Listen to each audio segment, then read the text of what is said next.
Hai, Assalamualaikum warahmatullahi wabarakatuh. Sebelum mulai video ini, perkenalkan dulu, ini adalah salah satu channel YouTube yang mengulas tentang kejadian nyata dalam bentuk sketsa gambar. Jangan lupa untuk like, comment, share, and subscribe, dan nyalakan lonceng notifikasi untuk mendapatkan video terbaru dari kami.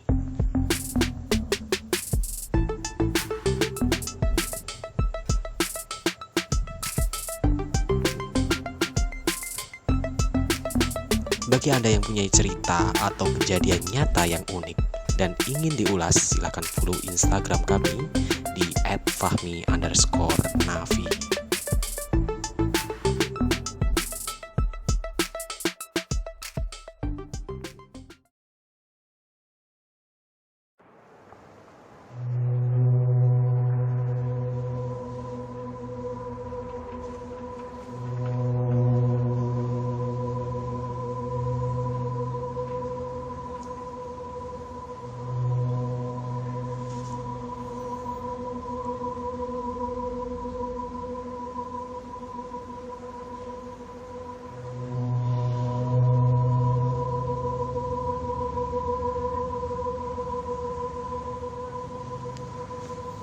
Cerita ini diambil dari 3 narasumber, yaitu pamanku sebagai algojo pemberantasan PKI, almarhum ayahku sebagai saksi bisu, dan Sunyoto, warga yang menemui arwah gentayangan anggota PKI.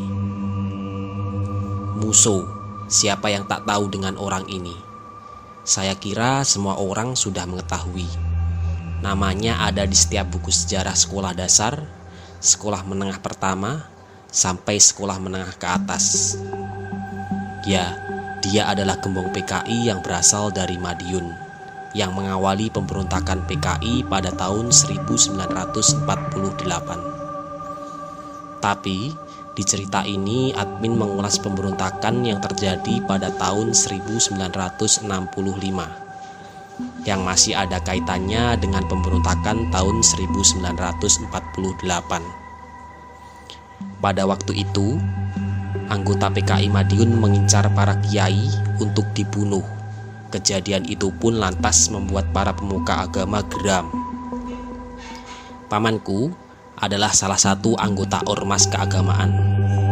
Pagi hari, seluruh anggota ormas keagamaan beserta para pemuda kontra PKI dikumpulkan di polsek setempat. Anggota polisi memberi instruksi kalau malam hari akan ada penggerebekan perkumpulan anggota PKI di salah satu balai pertemuan di daerah dagangan Madiun. Informasi ini didapat dari anggota Intel. Pihak polisi memberi arahan bahwa kalau ada tembakan 3 kali, semuanya langsung menggerebek ke tempat pertemuan anggota PKI tersebut. Sepulangnya dari polsek, semua anggota ormas keagamaan dikumpulkan di rumah salah satu kiai. Mereka berdoa bersama dan masing-masing anggota diberi gotri 2 biji untuk ditelan agar mempunyai nyali ketika berhadapan dengan PKI. Sepulangnya dari perkumpulan, pamanku menyuruh ayah untuk mengasah parang. Ayahku pun sedikit curiga, mengingat kebun baru 2 hari dibersihkan, kok disuruh mengasah parang lagi. Akhirnya dia bertanya, "Buat apa parangnya?" Pamanku menjawab, "Untuk memberantas para PKI." Ayahku gemeteran mendengar jawaban dari pamanku sembari dia mengasah parang. Dor, dor, dor. Bunyi tembakan 3 kali tepat pukul 7:30 sehabis sholat isya. Seluruh anggota ormas keagamaan dan masyarakat kontra PKI menggerebek ke tempat perkumpulan anggota PKI. Seluruh anggota PKI ditangkap dengan mata tertutup dan tangan dalam keadaan terikat. Mereka diangkut menggunakan 2 kendaraan truk dan dibawa ke hutan untuk dibunuh. Satu persatu, anggota PKI diturunkan dari truk dan langsung dibuang dari atas jembatan. Di bawah jembatan sudah siap algojo yang memenggal kepalanya. Keadaan sangat mencekam pada waktu itu. Ada yang azan, ada yang takbir, ada yang nangis, dan ada yang menjerit. Mungkin ada sebagian mereka yang tidak tahu bahwa perkumpulan itu adalah perkumpulan anggota PKI, sehingga terjebak ikut dalam perkumpulan itu. Tapi ya begitulah, pada saat itu, siapa yang terlibat dalam perkumpulan, maka dia adalah bagian anggotanya. Setelah pembantaian para anggota PKI, mereka menguburkan di satu lubang di perbatasan tanah milik warga dan perhutani. Setelah beberapa tahun, Bapak Sunyoto, yaitu teman guru ayahku, dia adalah warga yang tinggal di pegunungan. Untuk membeli bahan-bahan dapur, dia harus melewati hutan sepanjang kurang lebih 5 km. Dia sering naik turun gunung untuk keperluan belanja. Tapi berbeda dengan malam itu. Tepat pukul 10 malam, dia ingin pulang ke rumahnya. Ketika melewati hutan, baru beberapa kilometer, tiba-tiba motornya mati mendadak. Dia panik karena motornya mati di tengah hutan. Tidak ada seorang pun yang lewat untuk dimintai pertolongan. Dan pada waktu itu masih belum ada handphone. Mau ke wartel juga jauh. Di tengah hutan ya pasti tidak ada wartel. Perasaannya pun campur aduk. Takut begal, takut ada binatang buas. Ya bingung gimana cara benerin motornya.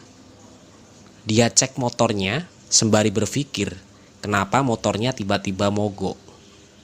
Selang beberapa menit, terdengar suara seperti sekumpulan orang bernyanyi. Semakin lama suara itu semakin mendekat dan jelas. Dia ketakutan karena tidak pernah mengalami kejadian seperti ini sebelumnya. Dan ternyata benar.